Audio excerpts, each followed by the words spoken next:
Week 14 NFL. Crazy stuff. We got potential game of the year, teams eliminated, teams keeping their hopes alive. We got it all. Let's dive right into it. So, Thursday's game, Lions-Packers. Packers looked good. Josh Jacobs looks great. I think LaFleur has his main guys in Jordan Love and Josh Jacobs, but Jaden Reed puts up a goose egg, not a single reception. He was talking shit all week to Amon-Ra St. Brown. Their boys, they were talking shit back and forth. Comes to Detroit, does absolutely nothing. But I think Brian Gutekunst directed very well, made some great offseason moves, and Lions came out with the win, but Packers made it very prominent that they could hang with the best, and they looked just as legit as the Lions.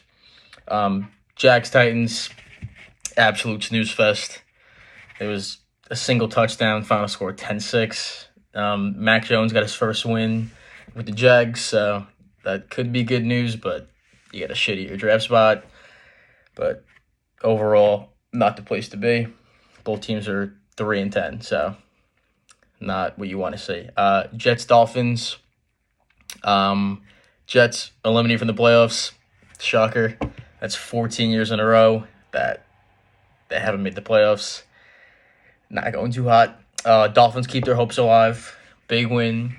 Big overtime win. Jonnu Smith just decided to take over in overtime after having 0 catches the entire game. So, great for the Dolphins. Terrible for the Jets. The Dolphins are starting to click now. Tua looked a little rusty the first couple games back, but that was expected. Had about 14 concussions. Vikings-Falcons, crazy game.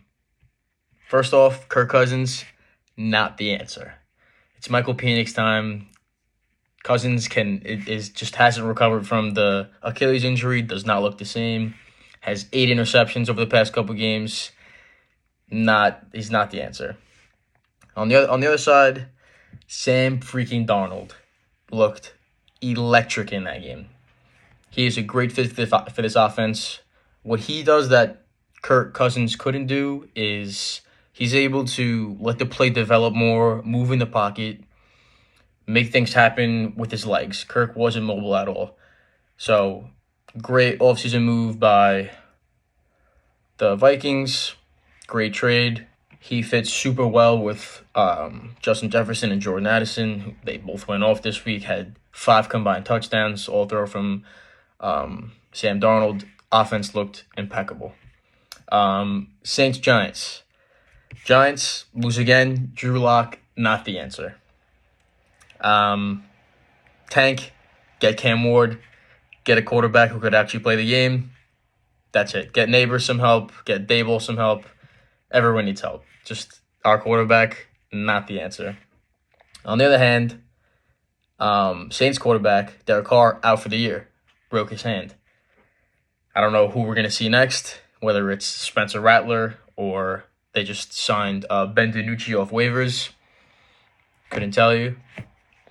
But Kendre Miller looked great. Kamara wasn't producing. So maybe we'll get a little 1A, 1B situation now, especially with the quarterback change. But going to have to see about that. Eagles-Panthers. Eagles, embarrassing win. Yeah, you won. Yeah, you won 9 games in a row. But this game was not it. You almost lost to Bryce Young and the Panthers.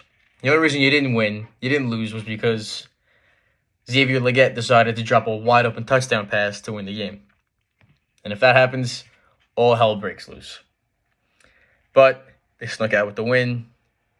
Saquon breaks the franchise record for rushing yards, passing LaShawn McCoy with 1,600 and counting.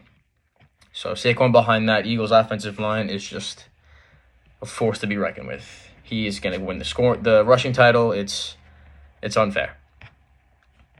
Steelers-Browns. Steelers look legit. They look like a legit playoff team. They're playing great. They're dominating teams on both sides of the ball. The defense is just outstanding. To be fair, they did play the Browns, who Jameis Winston is an interception machine. But that's who Jameis is, and I still think he's a better option than Deshaun Watson. But Nick Chubb looks kind of washed. He had a good couple games coming out of that injury, but he's not the same running back now. They have no run game on the Brown side. Bucks Raiders. Bucks had some ups, had some downs. Baker's struggling a little bit with interceptions and turnovers, but they still sneak out with the win. They claim sole possession of first place in the NFC South, so that's big for them with only 4 weeks left to go. But potential good news for the Raiders. They do hold the first pick in the NFL draft now, so that's great for them. But another good news, Brock Bowers just broke the reception record of 87 receptions in a year by a rookie tight end, passing Sam Laporta. So that's some good news for them. All right, game of the year. Bills, Rams. Josh Allen, MVP. 3 rushing touchdowns, 3 passing touchdowns, over 400 total yards, and a loss. Sean McDermott, are we kidding? Where is the defense? You're letting the Rams bully you on defense. That was a terrible excuse to play defense in that game. Puka over 150 yards, 12 receptions, 2 touchdowns. They look abysmal. It was crazy. Props to the Rams, though. They showed that they compete with any team. Stafford, Puka, like I said, great connection. Had a terrific game from start to finish. Puka was making exceptional grabs every single quarter, every single down. But overall, in my opinion, this was the game of the year. It does not get much better than that. Breaking records. Josh Allen was the first quarterback to ever have 3 passing, 3 rushing touchdowns. There were 0 turnovers in the game. It was just offense, excitement, back and forth battling. Just what you want to see out of the NFL. Great place to be. Off to the Bears and the 49ers. Isaiah Garendo stepped up big for the 49ers. This was a huge win for them with Jordan Mason and Christian McCaffrey out now for the year, both on IR. He comes in, he was a 3rd-string running back, has over 100 yards, has over 50 yards receiving, has 2 touchdowns. They just relied on him from the start. From the first drive to the last drive, he was there for them. Unbelievable step up. Great for him. The Niners keep their playoff hopes alive with the win. They're still in 4th right now, but only a couple games back. There's still 4 weeks left to play. That's big for them. They needed that. On the other hand, the Bears still look like the Bears. They can't figure it out. I know they've had some tough losses, but this one was just on them. There's been 0 offense. They had more punts than yards in the first quarter. It was just abysmal. I think Caleb Williams can figure it out. Obviously, it's his rookie year. But Swift has been struggling. DJ Moore's been struggling. That whole offense needs to figure it out. And obviously on the defensive side, they got mollywopped. Like I said, Garendo had a huge game. Kittle had over 150 yards receiving. It was just too easy. The Bears just gotta wait for next year again. Sad story. Seahawks Cardinals. Seahawks in first place. Everything's going great for them. Except Kenneth Walker was hurt this game. Hope to have him back next week. But the main star of the show, Zach Charbonnet. The kid stepped up huge. 2 touchdowns, over 100 yards rushing. The man carried them. He was in the receiving game, in the passing game, in the rushing game, everything. Checkdowns, huge runs. He was all over the place, just mowing over the Cardinals' run defense. On the other side of the ball, it sucked. Kyler Murray struggled. Had a great first drive, but other than that, went downhill from there. Marvin Harrison struggled. James Conner, solid game, but obviously one guy can't do himself. Chargers, Chiefs.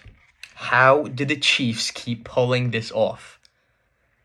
It is impeccable how they keep winning. Game-winning field goal off the upright. And to be fair, yeah, they drove down the field, won the game. It's just the principle of them winning by inches every game. Inches. They pull off the stupidest wins ever, whether it's a turnover, a fumble, just by the skin of their teeth every game. It's crazy. They are the worst, best team I've ever watched. It's crazy how they keep winning like this. They could easily have a losing record. But props to them. They came out with the win again. They do their job. On the other side of the ball, Justin Herbert showing week in and week out that he is still a top quarterback, top 5 in my opinion. He goes into Arrowhead with a depleted offense. No J.K. Dobbins, no Lad McConkey. He's got Quentin Johnson and Will Dissly, who Will Dissly got hurt mid-game. So you going to throw the ball at Quentin Johnson the whole game? Absolutely not. And even with that, still put up a good performance and almost took down the number 1 seed. They are very underrated, and I think next year, especially with more connections with Harborough, they'll get it going next year, and I think they'll be all right. Monday night game, Bengals-Cowboys. So it's our Bengals. Burrow and Chase are just the best duo there is right now. There's no other way about it.